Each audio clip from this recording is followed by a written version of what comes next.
She finally spilled the tea, and trust me, it's hotter than a burrito nuked at high noon. The View has always been the daytime version of a cage fight with microphones, fiery debates, bold takes, and enough drama to light up a small city. That's the secret sauce that hooked millions of viewers and kept it crowned as the heavyweight of talk shows. But in a no-filter conversation with Alison Schnack, Candace Cameron Bure pulled back the curtain and revealed what really goes down behind the chaos. Her insider scoop shows why the commentary can sometimes sound like it's coming from a confused parrot.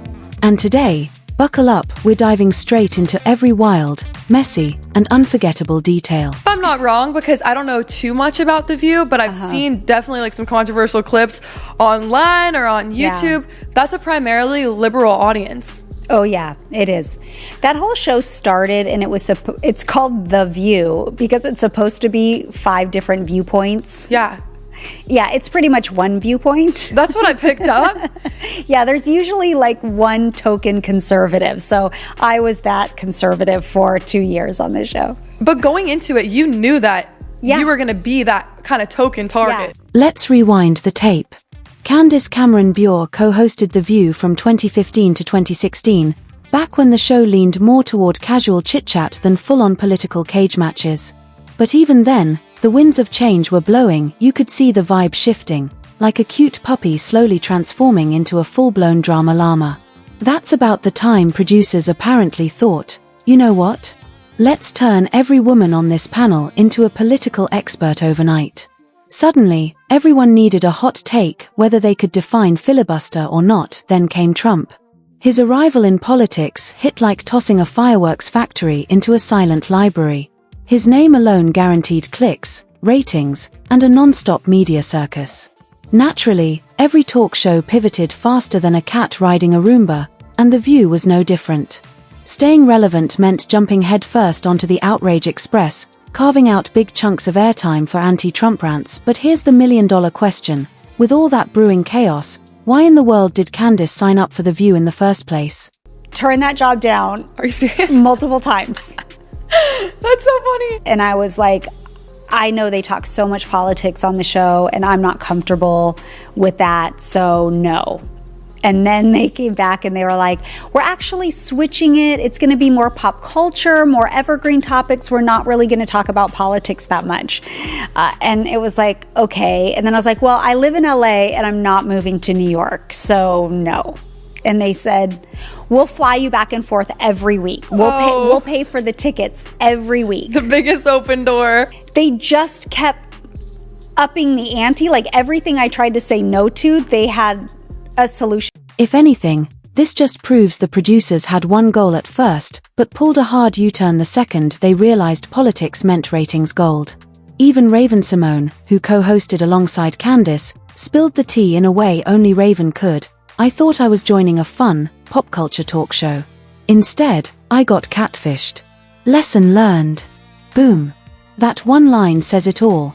This was a far cry from Barbara Walters' original vision. The View was supposed to be a melting pot, a panel of women from different generations and backgrounds, swapping perspectives on everything under the sun. Not a political brawl where the default strategy is ganging up on anyone brave enough to disagree, and Candace didn't sugarcoat what it was like behind the scenes. She dished on how co-hosts actually prepped for their segments, and let's just say, some of those methods could make your head spin while your sanity quietly filed for divorce. For each and every episode. Girl, I have never prepared like I have prepared for that show in my life, okay? You basically get a packet of about 80 topics the night before because they're all current events. They keep moving and changing, whatever happens in the news cycle. So I would spend probably a minimum of 4 hours each night researching all 80 topics so I could understand what I didn't understand. Yeah.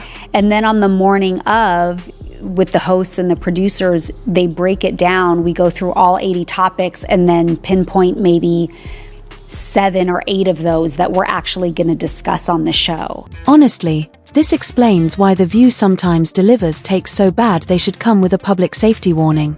Skimming a couple of articles the night before doesn't magically turn you into a policy expert.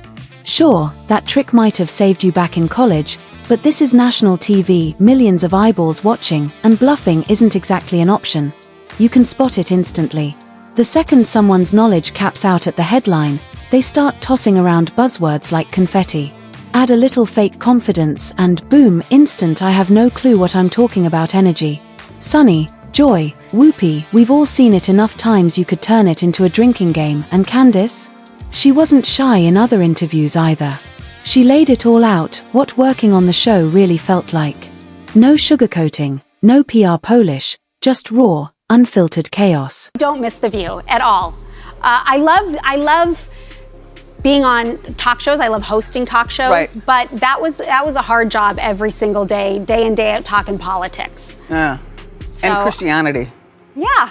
And my faith, that was the easiest part for me, to be able to talk about my faith and share my faith. But I'm happy right now not to be on that show and talk about lighter topics right now. There was only one type of stress that I've ever felt in my life that came from that show. It was so difficult. And to manage that emotional stress was very, very hard. Felt like I was going into a show that I didn't have a clear opinion about, or nervous to talk about. In a Daily Mail opinion piece, Meghan McCain dropped her own truth bomb. I was on The View to be the conservative voice. They must have thought I was the kind of Republican they could tolerate. But here's the reality, it's not just the extremists they hate. It's anyone with a different point of view, and honestly, she's not wrong. That's basically the job description.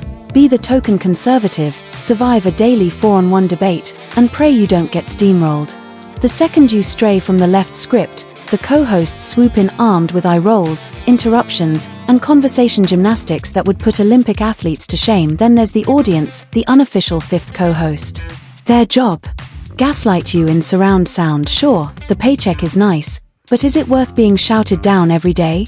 That's debatable. Candice spilled how she managed this circus too. And let's just say, her strategy explains why the token conservative seat on The View turns over faster than a pancake at a diner. You have different reactions when you're put under pressure. So they talk about fight or flight. Like, do you fight? Are you ready to go for it? Or do you want to take off? Like, you want to hide and you want to run? And I would say I am a flight person. Really? I don't love conflict. I'm not afraid of it. I like resolution. So I'm always happy to have the discussion because I like directness and I like resolution. But I'm not like, my gut reaction is not to fight with people. I want to take a hike.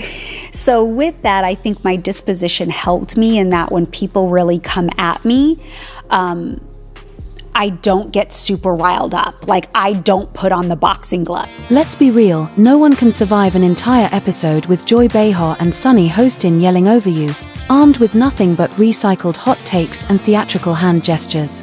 Honestly, they might just be the biggest reason this show can't keep its balance. But what do you think? Are they low-key sabotaging The View, or is that chaos exactly what keeps people watching? Drop your thoughts in the comments, I'd love to hear where you stand. And hey, if you want your friends to hear this breakdown from an independent voice like ours, hit that share button. It helps more than you know. Thanks for tuning in, and I'll catch you in the next one.